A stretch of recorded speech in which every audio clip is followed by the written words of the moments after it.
Jesu. My name is Tina Anthony and I am from Indore diocese. मैं जो कहानी सुनाने जा रही हूँ वो बाइबल से ली गई है और कहानी का नाम है रुथ और नोमी। बहुत समय पहले की बात है। एक स्त्री नोमी नाम की रहा करती थी, जिसकी 2 बहुएं थी। एक का नाम था रुथ और दूसरी का नाम था ओल्पा।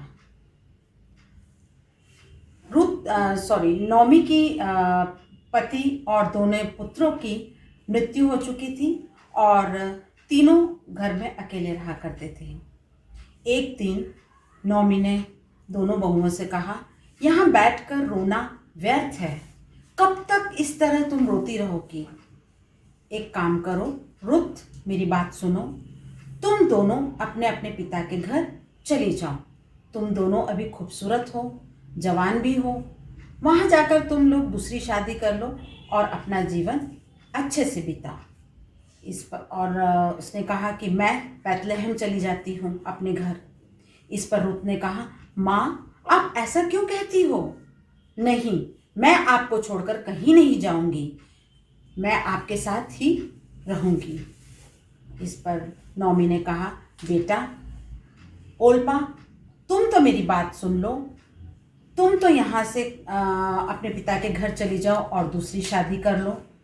इस पर ओल्पा ने कहा, जी माँ, आप जैसा चाहती हैं वैसा ही मैं करूँगी।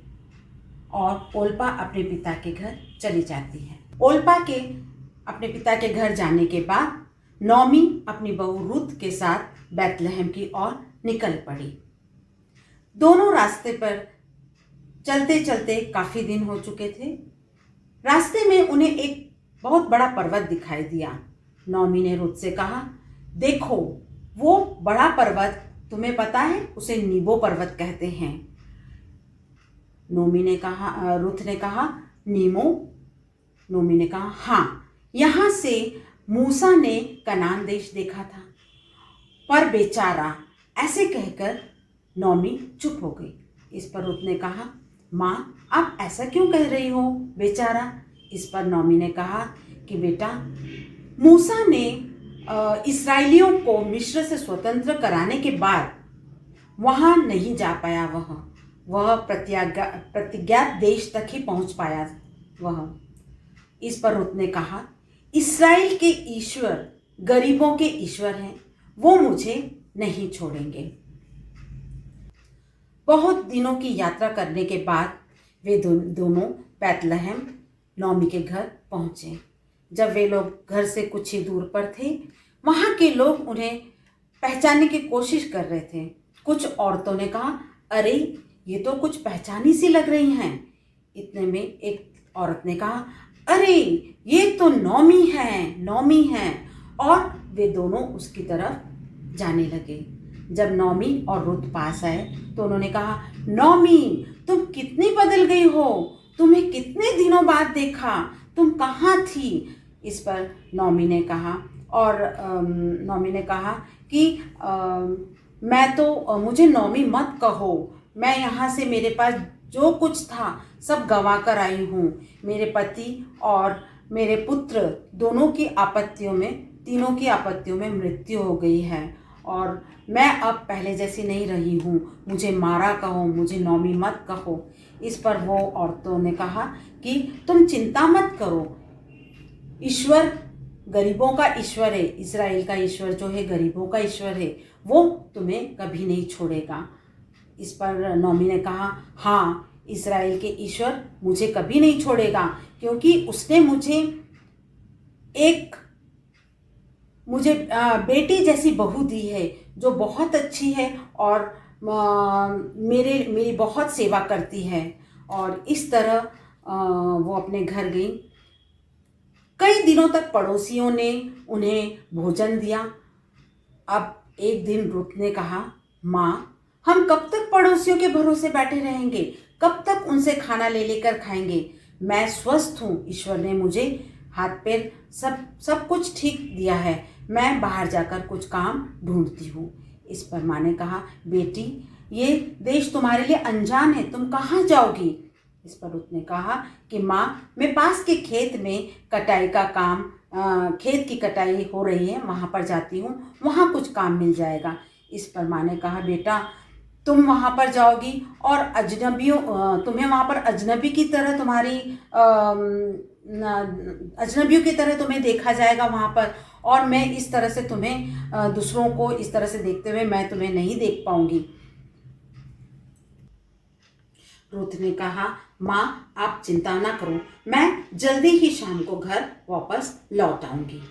और रुत के बाहर जाते ही नौमी ने अपने दोनों हाथ ऊपर करे और ईश्वर से प्रार्थना करना शुरू कर दी। हे ईश्वर, अनाथों के पिता, विधवाओं के रक्षक, मेरी बेटी की रक्षा करो। और अब रुत खेत में काम करने लगी। वो अनाज की बालियां बीनने लगी। कड़ी धूप होने के कारण उसे प्यास लगने लगी, पर वहाँ पानी नहीं था और उसे बिना पानी के ही खेतों में अनाज बीनना पड़ा। उस दिन बोआज अपने खेत को देखने आया और उसने देखा कि इतनी सुंदर लड़की खेत में अनाज बीन रही है। तो उसने अपने नौकर से पूछा कि ये स्त्री कौन है, मैंने पहली बार देखा इसे यहाँ पर। तो उसने कहा कि मालिक, ये नौमी की बहू है और ये विधवा है और यहाँ पर मुझसे काम मांगने आई थी, मैंने इसे यहाँ पर अनाज बीनने के लिए रख लिया। इस पर बोआज ने कहा, बहुत अच्छा। और शाम को जाते वक्त उसने उससे पूछा, तुम्हारा नाम क्या है? तब रुत ने कहा, मेरा नाम रुत है और मैं नौमी की विधवा बहू हूँ। इस पर बोआज ने कहा कि नौमी मेरी रिश्तेदार है और मैं उसका भतीजा हूँ, आओ कुछ तुम और मैं बैठकर कुछ खा लेते हैं। इस पर रुत बोआज के साथ उसके कमरे में घर पे गई और बोआज ने उसे कुछ खाने के लिए रोटियां दी और पीने के लिए पानी दिया।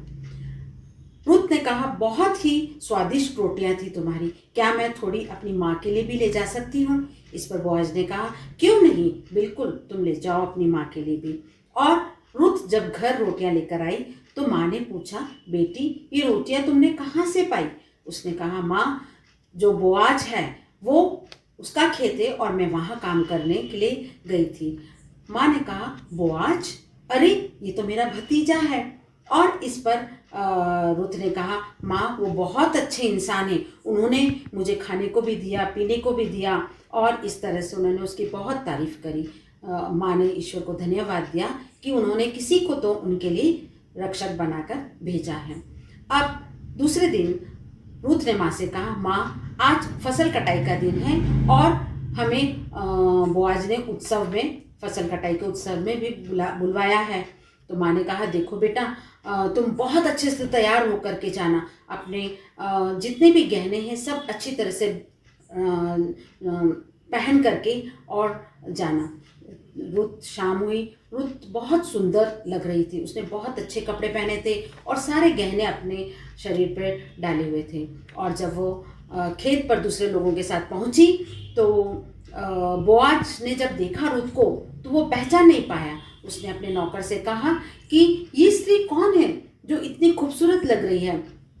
नौकर ने कहा, सर ये रुत है। और इस पर बोआज ने कहा कि मुझे ये बहुत अच्छी लगती है, अब मुझे इसके घर जाना पड़ेगा इसकी माँ से बात करने। अगले दिन बोआज नौमी के घर गए और उन्होंने कहा कि नौमी मुझे बहुत अच्छी रुत मुझे बहुत अच्छी लगती है और मैं उससे शादी करना चाहता हूँ। इस पर नौमी ने कहा, मुझे बहुत खुशी है बोआज कि तुम मेरी बेटी से शादी करना चाहते हो, पर लेकिन इससे पहले इसका अधिकार मेरे भाई का बेटा जो कि मेरा भतीजा है, जिसका नाम सिक्री है, और परंपरा के अनुसार उसका अधिकार रुत से शादी करने का पहला होगा।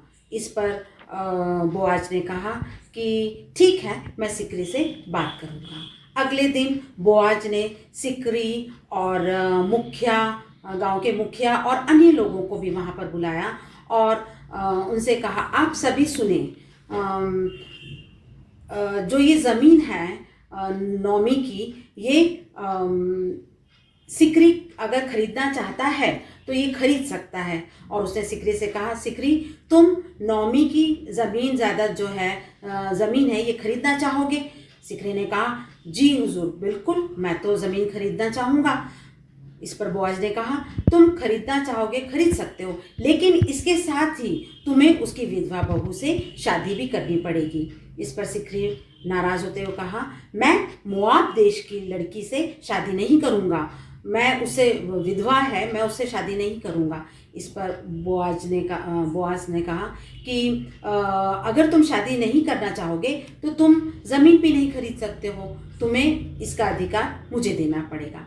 इस पर सिकरी ने कहा, ठीक है, मैं अपना अधिकार छोड़ता हूँ और ये अधिकार इज़राइल की परंपरा के अनुसार मैं आपको ये जूता देता हूँ और अपना अधिकार छोड़कर आपको इसका अधिकार देता हूँ।